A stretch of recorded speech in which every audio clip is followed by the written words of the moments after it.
Alright guys, in this video I'm going to be going over step 2 of mask making, and that is going to be how to transform your basic paper mache mask into something that looks a little bit more like this or whatever shape you choose to do.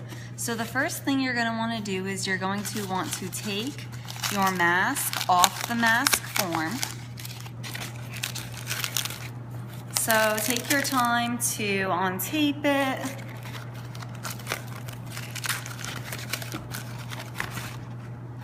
Because what we're going to be doing is we are going to be going in and we are going to actually pop this off of the mask form. You're going to be able to rip it a little bit around the edges. That'll be okay. The reason I had you wrap it around the edges to begin with was so that it would tighten it as it dried overnight. So once you get it something like that, if it's completely dry, it should pop right off and you're gonna have something that looks like this. So the next step is gonna be to go in with a pair of scissors. Now you can trim directly along the mask on the side here. I'm sorry, I didn't realize that was not on video. You can trim directly along the sides here, but I like to leave a little bit extra in, especially if you're going to do something that requires attaching raffia. You'll have something to build it off of, and it gives you a little bit more than if you were to cut the whole mask off. It's nice to keep a little bit on the edge. Now, when you're cutting it, it does not have to be perfect, but I would try to make it fairly even so that if you're going to be working with a symmetrical form, like we said a lot of African masks were, you could go ahead and do that. So I have my mask, oops, and it is just going to look something like that. Oh my goodness. Alrighty, we will get this set up. Okay, so we are going to have something that looks like this. Now, what you're going to want to do is you are going to want to completely transform the shape. So we do not want our mask to look anything like this in the end. So on this one, you could see it's very different shape. From here, it's much larger. Also on the side, it's much thicker. And it's also 3 dimensions. So what we're gonna do is I'm gonna go in and I'm gonna make an elongated mask on the top of this.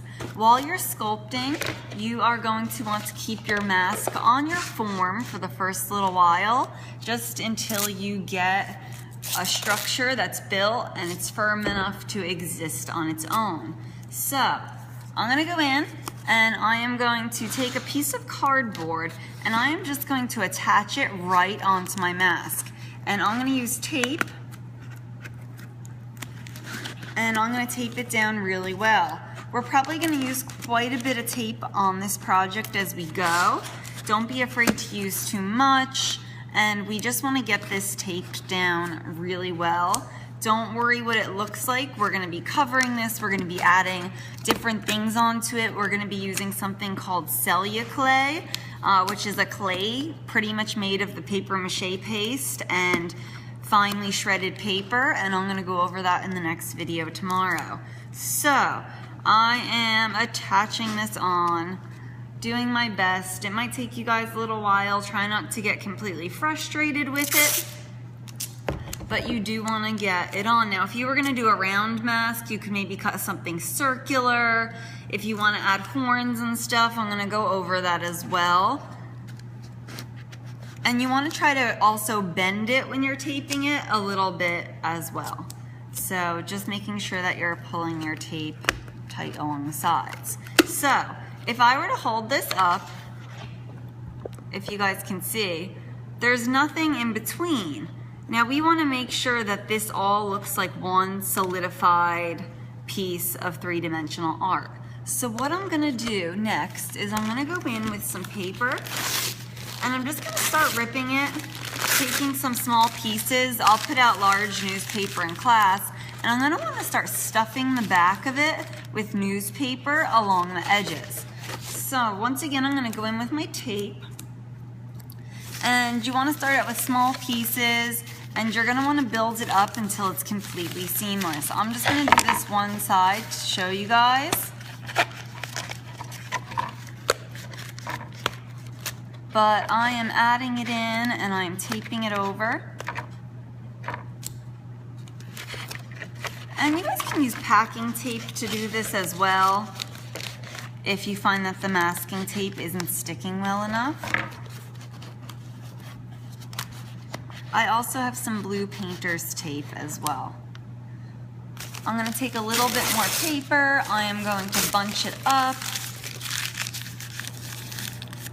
And I still want to fill in this side. So you could see it's starting to be filled in. Now I want to go to the top, and you kind of want to try to shape the paper you're stuffing it with the shape of the mask. So you could see it's going from how we had it originally on that side where there's nothing filled in to creating a completely even form. So that's going to be the basics to forming a different shape for your mask. I'm going to go ahead and remove this now, and I'm going to show you after you change the shape of your mask, you might want to go in and consider adding on horns or something different like that.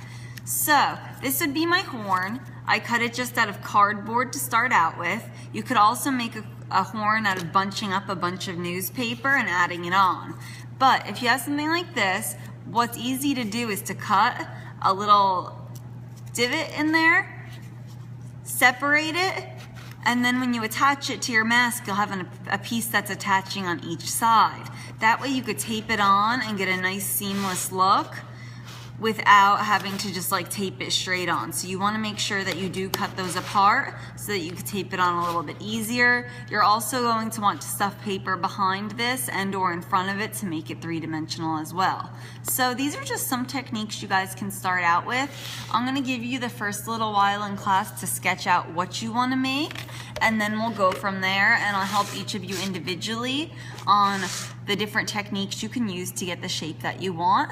And tomorrow we'll go over how to use cellular clay and also maybe some other techniques if you guys have any questions in class.